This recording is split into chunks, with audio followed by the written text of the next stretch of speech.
Toi le Dieu vivant et vrai. Toi le puissant guerrier fort dans les combats. Toi le puissant guerrier fort dans les combats. L'Éternel des armées est ton nom. Toi le Dieu de grâce et de bonté. Nous te bénissons, nous te louons. Nous glorifions ton Saint-Nom. Nous glorifions ton nom, nous vendons ta merci. Merci Père éternel pour ta présence au milieu de nous ce matin. Merci pour nous sommes là ce matin. Merci Seigneur pour tout ce que tu as fait depuis le début de ce moment. Seigneur éternel, voici nos cœurs, Seigneur éternel. Agis dans la vie des uns et des autres. Agis, Seigneur des armées. À toi la gloire et l'honneur. Au nom puissant de Jésus, nous avons prié. Amen. Le thème de ce matin, c'est la formation de Jésus dans le chrétien. La formation de Jésus dans le chrétien. Dans Galates 4, verset 19, l'apôtre Paul dit: mes enfants, pour qui j'éprouve de nouveau les douleurs de l'enfantement, jusqu'à ce que Christ soit formé en vous. Mes enfants, pour lesquels j'éprouve à nouveau les douleurs de l'enfantement, jusqu'à ce que Christ soit formé en vous. Paul dit jusqu'à ce que Christ soit formé en vous. Après la régénération, après la nouvelle naissance, un processus commence dans la vie du chrétien. Mais pour que ce processus commence, il faut vraiment qu'il y ait régénération. Il faut vraiment qu'il y ait une nouvelle naissance. C'est ce que Jésus a expliqué à Nicodème dans Jean 3 à partir du premier verset, surtout les versets 3 à 5. Jésus a expliqué à Nicodème que si quelqu'un n'est pas né de nouveau, il ne peut entrer dans le royaume de Dieu. Donc la nouvelle naissance est obligatoire. Et après cette nouvelle naissance, un processus commence dans la vie du chrétien. Ce processus vise à faire en sorte que Christ soit formé dans la vie du chrétien. Et ce processus peut prendre toute notre vie. Parce qu'il n'est pas évident qu'on ressemble totalement à Christ avant de mourir. Mais le Saint-Esprit fera tout pour que nos progrès soient évidents. Amen. Ce matin, nous allons voir comment ce processus se passe dans la vie de chacun de nous. Grandeur le dépouillement. Le dépouillement ou le brisement, c'est la même chose. Est une partie importante du processus de formation de Jésus dans la vie de chacun. En fait, le dépouillement, le brisement est un passage obligé. C'est quelque chose que les chrétiens n'aiment pas trop, mais c'est obligé. La plupart des disciples de Jésus viennent des milieux modestes. Ils sont des gens du peuple, des pécheurs, des gens sans grande importance socialement. Donc on aurait pu dire que dans leur vie, en fait, comme s'ils n'avaient pas grand-chose à perdre. Mais il n'y a pas que ces personnes. Il y avait aussi parmi les disciples des gens qui viennent des classes sociales élevées, tels que le médecin Luc, qui a écrit l'évangile de Luc et les actes des apôtres, et comme l'apôtre Paul. L'apôtre Paul, dans le monde dans lequel il vivait, à son époque, il était parti pour être un homme très très important, un homme d'une grande importance ou d'une grande influence. À cette époque, Paul était né juif, d'une grande famille juive. Et sa famille, vous savez, à cette époque, les juifs étaient, on va dire, un peu esclaves des Romains. Mais dans la famille de Paul, par naissance, ils avaient la nationalité romaine. Parce que c'était une grande famille. Et Paul a fréquenté l'une des écoles les plus célèbres de son époque. Et quand il en parle, et il avait, on peut dire, un chemin tout tracé. Voilà la vie que Paul avait, que Saul de Tarse avait. Mais un jour, il a rencontré Jésus sur le chemin de Damas. Et toute sa vie a été chamboulée. Et quand on voit la vie de Paul, en fait, Paul a été quand même célèbre. Puisque nous parlons encore de lui aujourd'hui. Et sa célébrité a transcendé les périodes. Jusqu'à aujourd'hui et jusqu'à la fin du monde, on parlera toujours de Paul. Vous comprenez?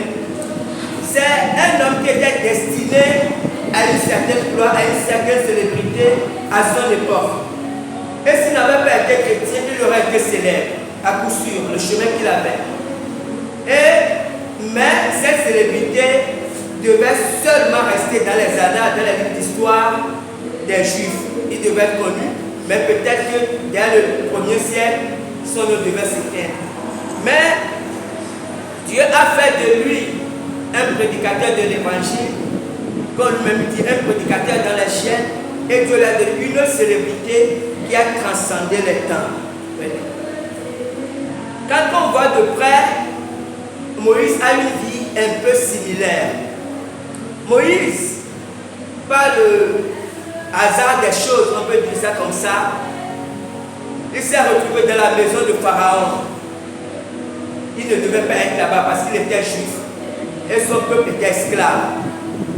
Mais il s'est retrouvé dans la maison, comme par hasard, dans la maison de Pharaon. Il a été élevé dans la maison de Pharaon et la Bible dit qu'il était instruit dans toute la sagesse. C'est que Moïse, à 40 ans, était un homme extrêmement brillant. Il maîtrisait toutes les sciences, tout ce que l'Égypte avait comme connaissance. Moïse maîtrisait ça et Moïse était un homme brillant.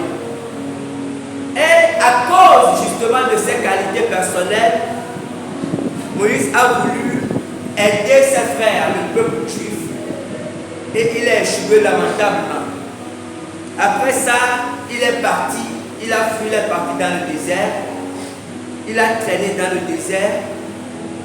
Et la Bible dit que Moïse était devenu le berger des troupeaux de son père. C'est qu'à un moment donné, en fait, Moïse n'avait plus rien. Ce qu'il avait, c'était les brebis qu'il gardait. Et il n'était même pas propriétaire de ces brebis. Donc Moïse était devenu un homme complètement brisé. Mais ce que Moïse ne savait pas, c'est que Dieu faisait un travail dans son cœur.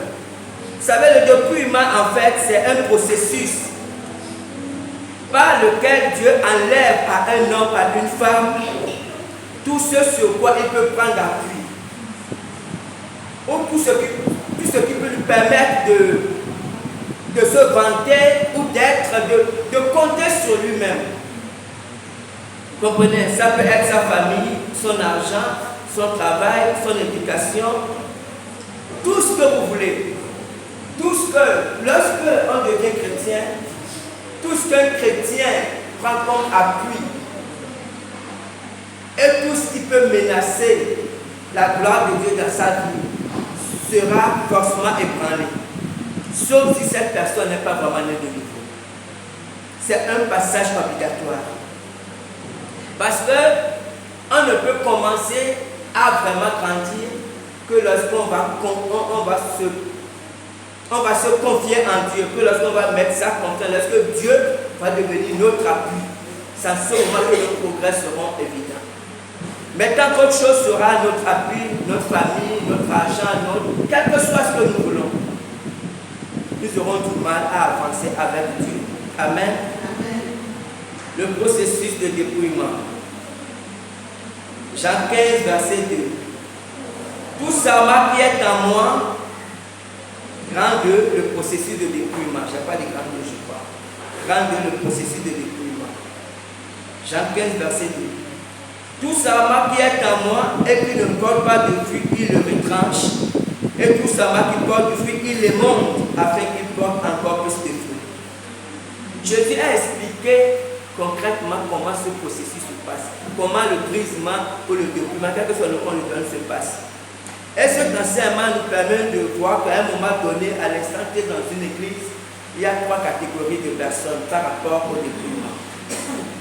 Il y a d'abord ceux qui ne subissent pas le dépouillement. Jésus a dit, tout ça en moi qui ne voit pas de fruit, il le retranche. En fait, les gens qui ne subissent pas le dépouillement, il y a 2 catégories.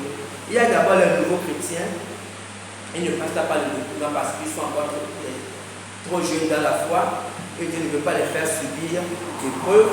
Et il y a maintenant ceux qui ne portent pas de fruit, comme Jésus a dit. En fait, ceux qui ne portent pas de fruit, c'est ceux qui ne s'affectionnent pas aux choses célestes. Et aussi, Dieu les met d'abord de côté, ils ne passent pas par le dépouillement. Ils peuvent être pasteurs, prophètes, tout ce que vous voulez. Ils sont dans l'église, ils peuvent être très utiles à l'église, mais pour le moment, le Saint-Esprit les met de côté, ils ne passent pas par le dépouillement. Il y a maintenant l'autre catégorie, ceux qui sont dans le processus de dépouillement. Et ce processus de dépouillement, de brisement, c'est en fonction des personnes. Parce que chaque personne est particulière devant Dieu. Chaque personne sait ce qui est important pour lui. Peut-être ses enfants, peut-être son argent, peut-être son travail, peut-être sa famille, peut-être son pays, son village. Et c'est en fonction de ces choses. Vous savez, quand Dieu voulait dépouiller Abraham, Dieu n'a pas demandé à Abraham de lui donner son argent. Dieu savait qu'Abraham n'avait rien à faire de son argent. Dieu a dit à Abraham, donne-moi ton fils, celui que tu aimes. Parce qu'à un moment donné, ce qui était important dans la vie d'Abraham, c'était son fils. Donc à un moment donné, Dieu va passer, Dieu va briser graduellement en fonction des personnes, en fonction des niveaux.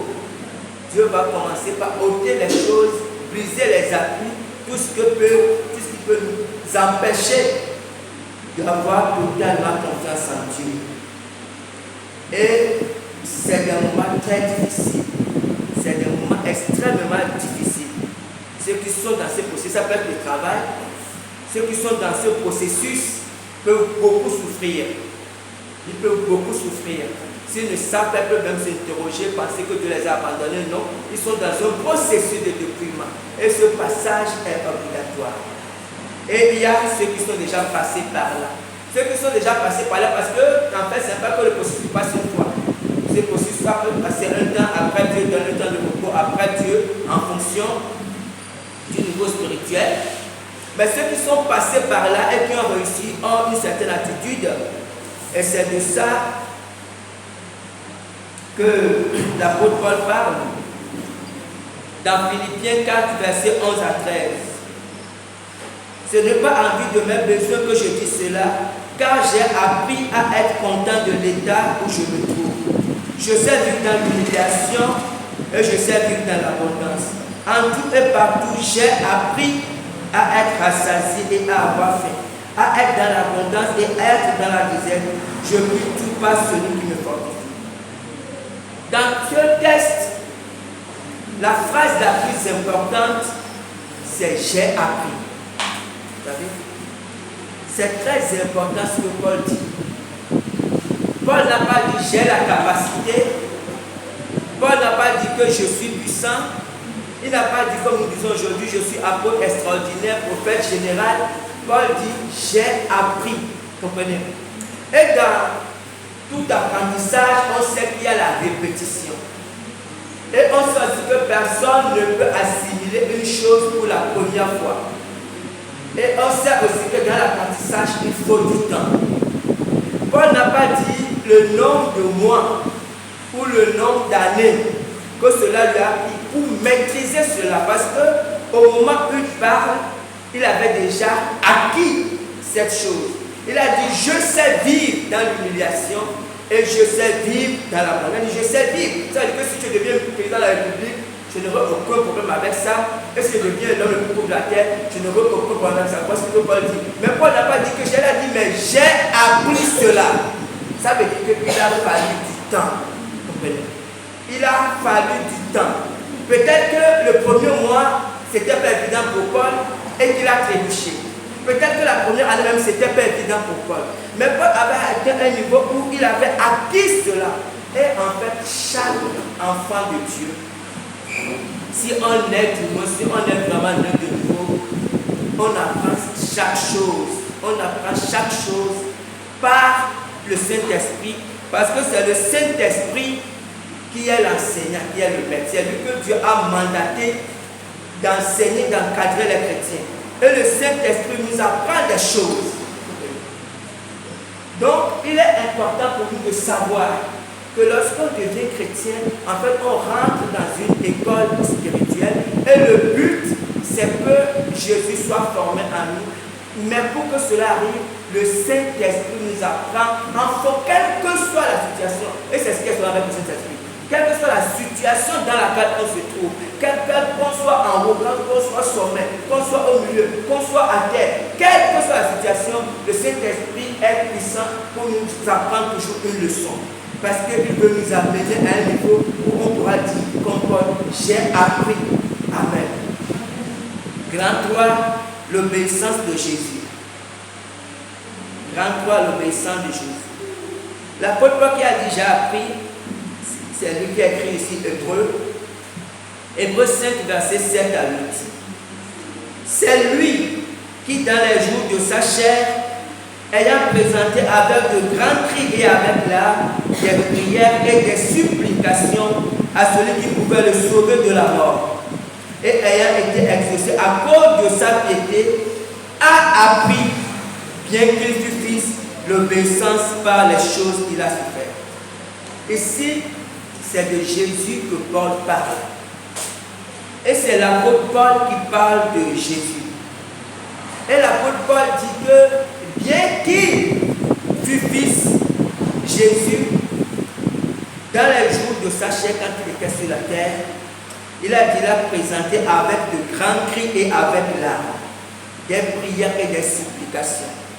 Vous voyez, quand on lit les évangiles, les 4 évangiles, Matthieu, Marc, Luc et Jean, on ne voit pas ces choses-là. Parce que les évangiles ont été écrits à part le médecin qu'il a aussi appris de quelqu'un. Matthieu, Marc et Jean ont juste relaté ce qu'ils voyaient de la vie de Jésus. C'est qu'ils observaient Jésus et ils relataient sa vie. Jésus faisait des miracles, mais ils n'avaient aucune connaissance des combats internes, des luttes de l'âme de Jésus. Et ici, l'apôtre Paul qui écrit Hébreux a reçu une révélation. Et l'apôtre Paul dit que bien que Jésus fût fils, que Jésus a appris l'obéissance. Mais l'obéissance dont parle ici, c'est par rapport à quoi exactement? Pourquoi Jésus était-il obligé d'apprendre l'obéissance? Nous savons que Jésus n'avait pas de problème de péché. Donc, ce n'était pas par rapport au péché pour surmonter un péché. Ce n'était pas ça le problème de Jésus. L'obéissance dont parle ici Paul, c'est le fait d'être totalement soumis, totalement dépendant de Dieu. Vous savez, Jésus était Dieu. Mais en venant sur terre, il a fait le choix d'être entièrement Dieu et aussi entièrement homme. Parce que dans plusieurs religions, les gens ne veulent pas croire que sur la terre, Jésus était homme. Jésus était entièrement homme. Dans ce sens qu'il vivait les difficultés comme tout homme. Quand il fait chaud, Jésus ressentait la chaleur exactement comme tout ce qui était avec lui. Jésus ne faisait pas de miracle pour que la chaleur ne le frappe pas. Non, il vivait les choses parce qu'il fallait qu'il soit entièrement homme pour pouvoir prendre la place des hommes. Sinon, ce serait du mensonge et nous savons que Dieu n'est pas dans le mensonge. Ce qui fait que Jésus, en venant sur terre, il a fait ce choix de renoncer totalement à sa volonté personnelle. Ça veut dire que Jésus, en tant qu'homme sur la terre, ne pouvait rien décider de lui-même. Même ses pensées, même ses paroles. Il ne pouvait pas faire ses propres choix. Tout ce qu'il devait faire devait lui venir du Père. Et il a dit lui-même qu'il ne fait que ce qu'il doit faire au Père. Donc c'était très difficile pour Jésus. Et il fallait que Jésus apprenne ça. C'était pas que quand Jésus est venu sur terre, il était comme une superstar qu'on voit dans les films et puis il faisait les choses facilement. Non, non, non. C'est à Gethsémane seulement que les disciples se sont rendus compte. Parce que quand il priait, est-ce que les disciples qu'il priait, il agonisait et sa sueur devenait des grumeaux de sang. C'est à ce moment que les disciples ont vu sa douleur. Mais pendant tout le temps qu'il était avec eux, ils ne voyaient pas sa douleur. Ils ne savaient pas que Jésus souffrait énormément dans son âme, qu'il menait des luttes. Quand Jésus partait tôt le matin pour prier, les disciples ne savaient pas ce qu'il endurait. Vous savez, quand on voit dans Lévitique, quand on lit Lévitique, les 6 premiers chapitres de Lévitique parlent de sacrifices. Et c'est tous des sacrifices qui passent par le feu. C'est les holocaustes, c'est tous ces sacrifices d'expiation, tous ces sacrifices doivent passer, doivent consumer par le feu. Et nous savons que le feu, dans la Bible, a aussi une image de souffrance. Et tous ces sacrifices, en fait, préfiguraient aussi la vie de Jésus, la souffrance de Jésus qui devait vivre sur la terre. Donc quand Jésus était sur terre, il faisait des choses, il avait un aspect physique qui faisait les miracles que les gens voyaient, mais il avait un autre aspect qui endurait les choses, mais que les gens ne voyaient pas. Et ça, c'était au niveau de son âme. Parce que Jésus ne souffrait pas beaucoup dans la chair. C'est seulement à Gethsémani qu'il a souffert dans la chair. Mais c'était beaucoup les luttes internes dans son âme. C'est pour ça que Ésaïe 53, verset 2 à 5 a dit, il s'est élevé devant lui comme une faible plante, comme un rejeton qui sort d'une terre desséchée. Il n'avait ni beauté ni éclat pour attirer nos regards. Et son aspect n'avait rien pour nous plaire, méprisé et abandonné des hommes, homme de douleur et habitué à la souffrance. Semblable à celui dont on détourne le visage. Nous l'avons dédaigné, nous l'avons fait de lui aucun cas. Cependant, ce sont nos souffrances qu'il a portées, c'est de nos douleurs qu'il s'est chargé. Nous l'avons considéré comme puni, frappé de Dieu et humilié, mais il était blessé pour nos péchés, brisé pour nos iniquités. Le châtiment qui nous donne la paix est tombé sur lui, et c'est par ses meurtrissures que nous sommes guéris. Comprenez? Ici, parce que le prophète Ésaïe, qui voyait aussi, qui parlait de la vie de Jésus, avait vu toute cette souffrance que Jésus devait endurer. Et c'est à la croix, c'est quand Jésus était à la croix, c'était la fin, comme il a dit, Père, la coupe, la dernière souffrance qu'il devait endurer. Et on voit dans les films, on voit qu'avant la croix, tout ce par quoi il est passé, méprisé, les petits soldats qui le giflaient, c'est ce que Jésus endurait dans son âme. Dans la chair, c'était même dans l'âme. Et quand il était sur la croix, il a été rejeté par le Père. Donc Jésus a vécu des choses difficiles. Et c'est l'apôtre Paul qui a eu la révélation. Et l'apôtre Paul dit, il a appris l'obéissance. Ça veut dire que ce n'était pas que c'est parce que c'est Jésus, c'était évident pour lui, et il faisait les choses facilement. Non, Jésus ne faisait pas les choses facilement. Jésus priait énormément. Si vous voulez qu'il priait énormément, parce qu'il avait besoin de ressources, il avait besoin de force pour affronter toutes les épreuves auxquelles il devait faire face. Et nous rendons grâce à Dieu parce que à Gethsémani, il pouvait refuser, mais il a accepté de boire la coupe pour mon salut et pour votre salut. Amen. 34, Jésus en nous. Notre verset de base. Mes enfants pour qui je prouve de nouveau les douleurs de l'enfantement jusqu'à ce que Christ soit formé en vous. Vous savez, nous devons savoir que lorsqu'on est de nouveau, lorsqu'on reçoit vraiment Dieu, comme on dit, lorsqu'on est régénéré, en fait, ça se passe au niveau de notre esprit. Nous l'avons dit souvent ici. En fait, le Saint-Esprit vient habiter dans notre esprit. Et notre esprit est la partie la plus intime de notre être. La Bible dit que nous sommes faits esprit, âme et corps. Et lorsque le Saint-Esprit vient habiter dans notre esprit, c'est ça qui crée la filiation. Nous devenons enfants de Dieu. Dieu a dit que celui qui n'a pas l'esprit de Dieu ne lui appartient pas. Tous les hommes n'ont pas l'esprit de Dieu, tous les hommes sont créés par Dieu, mais tous n'ont pas l'esprit de Dieu. Maintenant, ceux qui ont l'esprit de Dieu deviennent enfants de Dieu. Mais notre âme, c'est notre centre de décision, notre centre des sentiments, notre volonté. Ça, c'est le domaine de notre âme. Mais notre âme, vous comprenez, l'esprit de Dieu ne doit pas habiter dans notre âme. Ce qui fait que même si nous avons Dieu en nous, nous sommes libres d'avoir des désirs, nous sommes libres de désirer ou d'aimer ou même d'avoir une passion pour les choses que Dieu n'aime pas. C'est que Dieu ne fait pas de nous des esclaves. Dieu vient habiter dans notre esprit et qui nous laisse libres de notre volonté, de nos passions, de nos désirs, de nos choix. C'est que nous sommes totalement libres. Maintenant, Dieu veut que nous choisissons de lui soumettre ses domaines. Et c'est ce qui est difficile. Et c'est ce que j'aime comprendre. Parce que même en étant un chrétien, on peut avoir des passions, on peut avoir. Parce que toutes ces choses se passe au niveau de l'âme. C'est pour ça que David disait à son âme, mon âme loue l'Éternel. En fait, David voulait amener son âme à s'aligner sur son esprit. Et Paul dit, mes enfants pour qui je prouve de nouveau. Mes enfants, pourquoi Paul dit? Parce qu'en réalité, c'est ce qui se passe dans le monde spirituel. Lorsqu'on devient chrétien, lorsqu'on est né de nouveau, on devient réellement un enfant. Comme un bébé, comme un vrai bébé, mais dans le domaine spirituel. Et nous savons que tout bébé, quand apprend pas sa vie, lorsqu'on est bébé, même pour marcher, on ne peut pas, aucun bébé ne peut apprendre à marcher sans trébucher au moins une ou deux fois. Cela est totalement impossible. Ce qui se passe dans le monde, c'est la même chose dans le monde spirituel. Lorsqu'on apprend à grandir, lorsqu'on grandit, on trébuche souvent, ou des fois même on peut tomber. Et des fois même on peut apprendre comme des enfants, des fois les enfants se blessent et ils apprennent des choses dans la douleur. Et des fois le chrétien peut blessé et il apprend des choses. C'est exactement la même chose.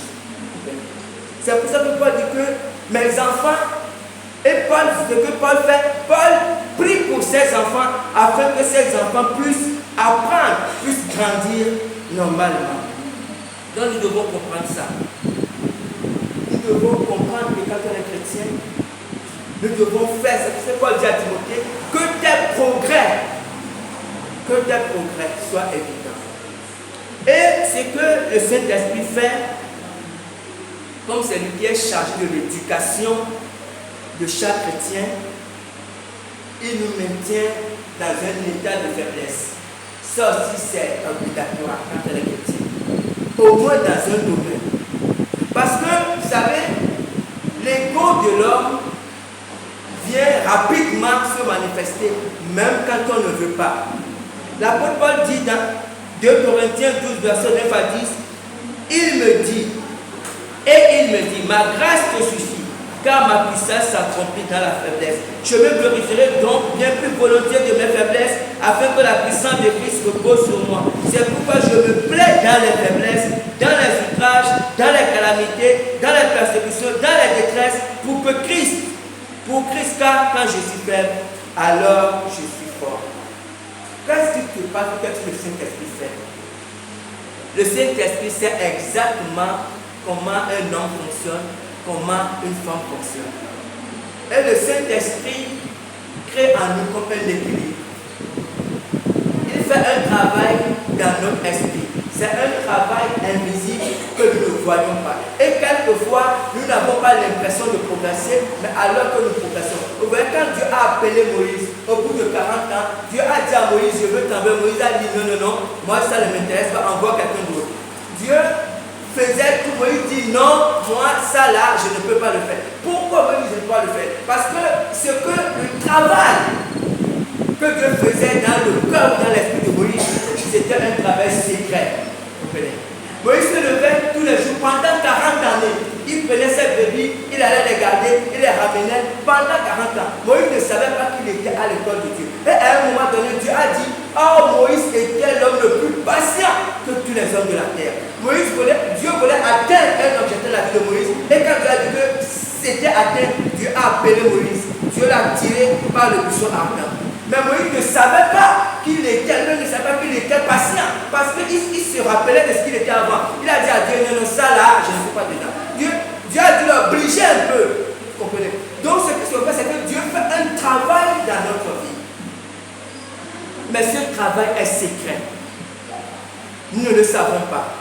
Et de temps en temps, Dieu nous met face à une situation pour voir comment nous allons réagir.